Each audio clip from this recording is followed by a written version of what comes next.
శ్రీమాత్రే నమ. జై గురు దత్తాత్రేయ నమ.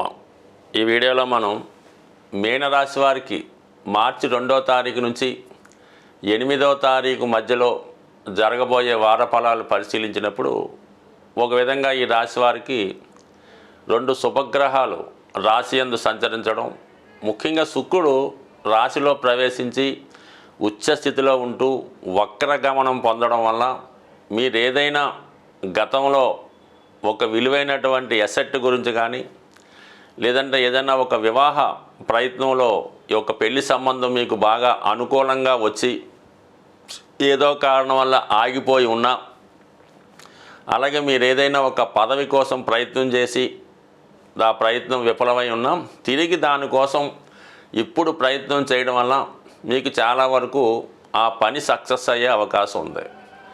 ఎక్కువగా ఈ కళారంగం అయినటువంటి సినిమా పరిశ్రమలో కానీ ఏదన్నా ఒక పెద్ద స్థిరాస్తి కొనే ప్రయత్నంలో మీరు ఫెయిల్ అయి ఉంటే మళ్ళీ మీరు ప్రయత్నం చేస్తే ఈ గ్రహస్థితి మీకు సహకరించే అవకాశం ఉంది. ఈ శుక్రుడి యొక్క అనుగ్రహంతో మీలో ఒక ఆకర్షణ పెరుగుతుంది, ఒక టాలెంట్ రావడం వల్ల ఎక్కడికి వెళ్ళినా మీరు ఫోన్లో కాకుండా డైరెక్ట్గా వెళ్ళి వారితో మాట్లాడితే ఆ పని మీకు అనుకూలంగా మారే అవకాశం ఉంది.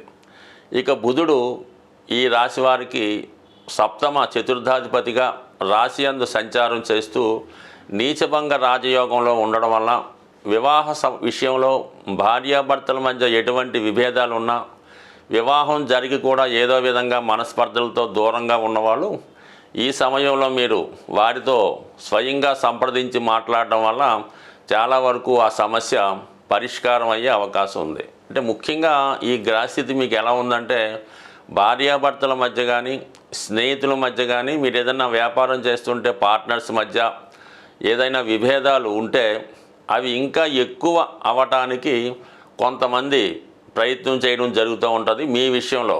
కాబట్టి మీరు మధ్యవర్తులను నమ్మకుండా ఏదైనా విషయాన్ని మీరు డైరెక్ట్గా వారితో సంప్రదించి ఒక నిర్ణయానికి వచ్చి కొద్దిగా అవసరమైతే రాజీ పడడం వల్ల మీ యొక్క వివాహ బంధం కానీ, స్నేహబంధం కానీ, వ్యాపార బంధం కానీ తిరిగి పునరుద్ధరించే అవకాశం ఉంది. కాబట్టి బయట వారిని ఎట్టి పరిస్థితుల్లో నమ్మతే ఉన్న సమస్యను చాలా ఎక్కువయ్యే అవకాశం ఉంది. కాబట్టి ఈ విషయంలో ఎటువంటి మొగమాటానికి లోను కాకుండా కంపల్సరిగా మీరు మీ ప్రయత్నాన్ని ప్రారంభించండి.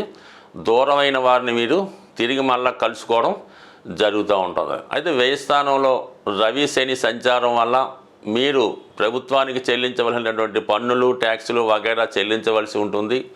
అలాగే మీ కుటుంబంలో పెద్దవారికి అనారోగ్య కారణంగా వారి విషయంలో కేర్ తీసుకోవడం కానీ, వారిని ఏదైనా హాస్పిటల్లో జాయిన్ చేసి కొంతకాలం పాటు సఫరీలు చేయడం కానీ జరిగే అవకాశం ఉంది. దానికోసం కూడా కొంత ధనం ఖర్చు అయినప్పుడు కూడా మీరు కొంత రుణాన్ని తీర్చుకునే అవకాశం కూడా ఈ సమయంలో మీకు రావడం జరిగింది. ముఖ్యంగా ధన భాగ్యాధిపతి కుజుడు చతుర్థ స్థాన సంచారం మీకు మీ పేరు మీద ఒక స్థిరాస్తి ఈ సమయంలో ఏర్పడడం జరిగే అవకాశం ఉంది. మీ పెద్దవారి పేరుతో ఉన్నటువంటి ఆస్తి మీకు మారడం కానీ, స్వతహాగా మీరు కొంత ఆస్తిని సంపాదించడం కానీ ఈ సమయంలో జరిగే అవకాశం ఉన్నది.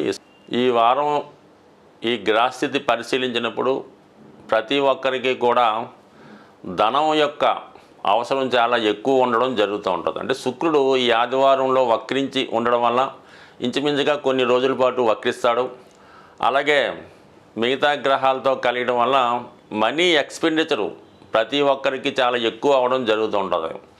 ఆ ఖర్చుకు తగిన ధనం మీకు రావాలంటే మరి శుక్రుడు వక్రించి ఉండడం వల్ల శుక్రగ్రహానికి అధిదేవత అయినటువంటి లక్ష్మీ అమ్మవారిని మీరు ప్రసన్నం చేసుకోవలసి ఉంటుంది.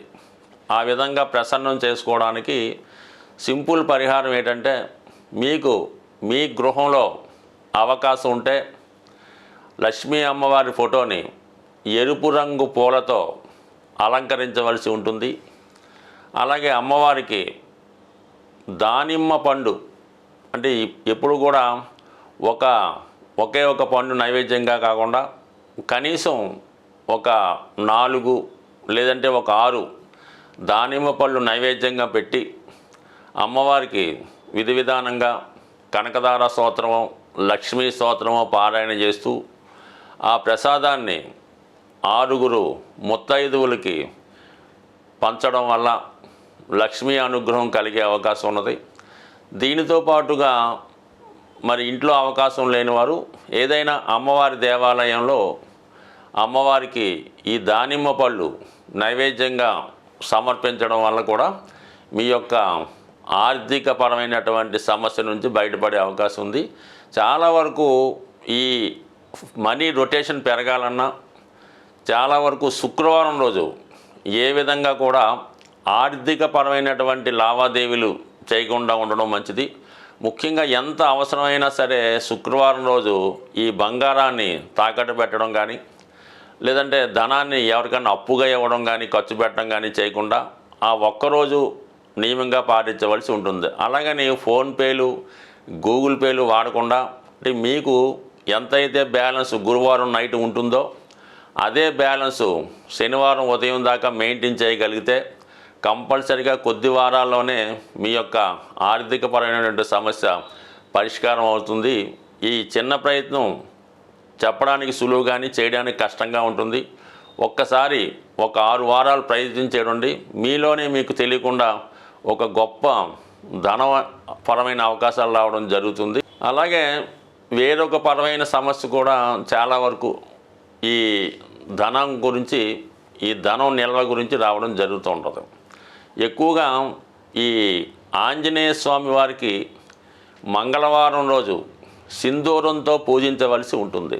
సో లేదు మనం ఏ టెంపుల్ పక్కన పెట్టుకుంటే మీరు ఏదైనా ఒక కాపరు రాగితో తయారు చేసినటువంటి ఆంజనేయ స్వామి యొక్క విగ్రహాన్ని తీసుకోవడం మంచిది.